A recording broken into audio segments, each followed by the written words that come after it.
বাহিরে তো ঝুম বৃষ্টি হচ্ছে আর আকাশের পরিস্থিতিও অনেক খারাপ, তাই সকাল সকাল খিচুড়ি রান্না করে নিয়েছিলাম। সকালের নাস্তাটা খিচুড়ি দিয়েই শেষ করেছি। তো যাই হোক, হ্যালো এভরিওয়ান, আসসালামু আলাইকুম।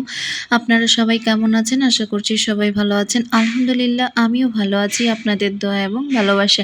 কয়েকদিন থেকে তো দাওয়াত খেতে খেতে একদম বিরক্ত হয়ে গেছি। তো দুপুরবেলা কি রান্না করব ভাবতে ভাবতে অনেকটা সময় চলেই গিয়েছিল, প্রায় 1:30-2টা বাজেই গিয়েছিল। আর এরপরে আম্মু বলল যে আজকে আমরা সাদামাটা কিছু রান্না করি। তো যাই হোক, এখানে ছোট মাছ চচ্চড়ি রান্না করব। মাছটা ফ্রিজ থেকে বের করে নামিয়ে নিয়েছিলাম। আর এখানে আলু কুচি, পেঁয়াজ কুচি, টমেটো কুচি, কাঁচামরিচ কুচি আর সাতমিশালি মাছ দিয়ে দিয়েছিল আম্মু। আর এখানে হাতে মাখিয়ে মাছটা রান্না করবে। এখানে লবণ, মরিচের গুঁড়া, হলুদের গুঁড়া সব কিছু মাখিয়ে হাতে রান্না করবে। হাতে মাখিয়ে রান্না যে কোনো খেতেই কিন্তু অনেক মজা লাগে। যে কোনো রান্না হাতে মাখিয়ে রান্না করলে খুব মজা লাগে, আর সাথে যদি হয় মায়ের হাতের রান্না। আর এরপরে গোটা জিরা দিয়ে দিয়েছিল, আর এখানে পরিমাণ মতো তেল দিয়ে হাতে মাখিয়ে খুব সুন্দরভাবে দিচ্ছিল। মায়ের হাতে মাখানো যে কোনো রান্নাই তো অনেক মজা হয়। আর এই মাছ চচ্চড়িটা খেতে খুবই মজা লাগে, আর রান্নাটা খেতে কিন্তু খুবই অসাধারণ হয়েছিল। এরপরে হাত দিয়ে সুন্দরভাবে মাখিয়ে দিয়ে সামান্য পরিমাণ পানি দিয়ে দিয়েছিল, আর আমি চুলাটা জ্বালিয়ে দিয়ে ঢাকনা দিয়ে ঢেকে দিয়েছিলাম। আর অন্যদিকে বেগুন আলু একটা মাখো মাখো তরকারি রান্না করবে। এখানে বেগুন, আলু, টমেটো, কাঁচামরিচ দিয়ে খুব সুন্দরভাবে মাখো মাখো একটা তরকারি রান্না করবে, কারণ অনেকে মাছ খেতে চায় না আমাদের বাড়ির।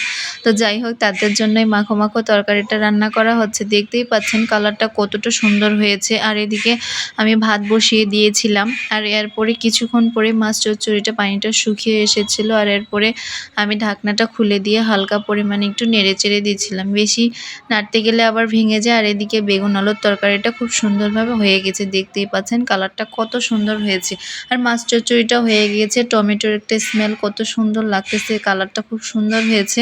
আর আমি অন্যদিকে টমেটো, গাজর, কাঁচামরিচ কুচি, পেঁয়াজ কুচি, সরিষার তেল, লবণ দিয়ে সুন্দরভাবে একটা সালাদ করে নিয়েছি। সালাদটা থাকলে তো আর কিছুই লাগে না।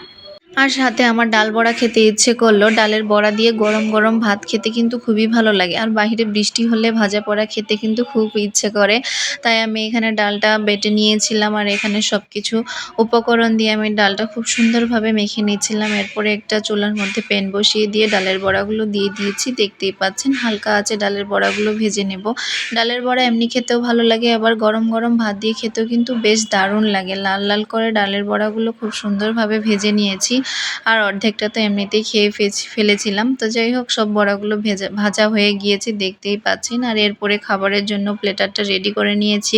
কিছু কিছু খাবার আছে সাধারণ হলেও খেতে কিন্তু অসাধারণ লাগে। এত তৃপ্তি করে খেয়েছি যা বলে বোঝাতে পারবো না। তো যাই হোক, খাওয়া দাওয়া শেষ করে আমরা সবাই মিলে আড্ডা দিচ্ছিলাম। আর সবাই মিলে একসাথে থাকলে খুবই মজা হয়। আর এখানে আম্মু, আমার ভাই, আমার মেয়ে, আমি সবাই মিলে আমরা লুডো খেলতেছিলাম। অনেক দিন পর আমরা লুডো খেলা এনজয় করেছি, খুব ভালো লাগতেছিল। আর বাইরে বৃষ্টি হচ্ছিল, তাই আম্মু একটু পরে আমাদের জন্য লাল চা করে এনেছিল। আমরা চা খাচ্ছিলাম আর আড্ডা দিচ্ছিলাম।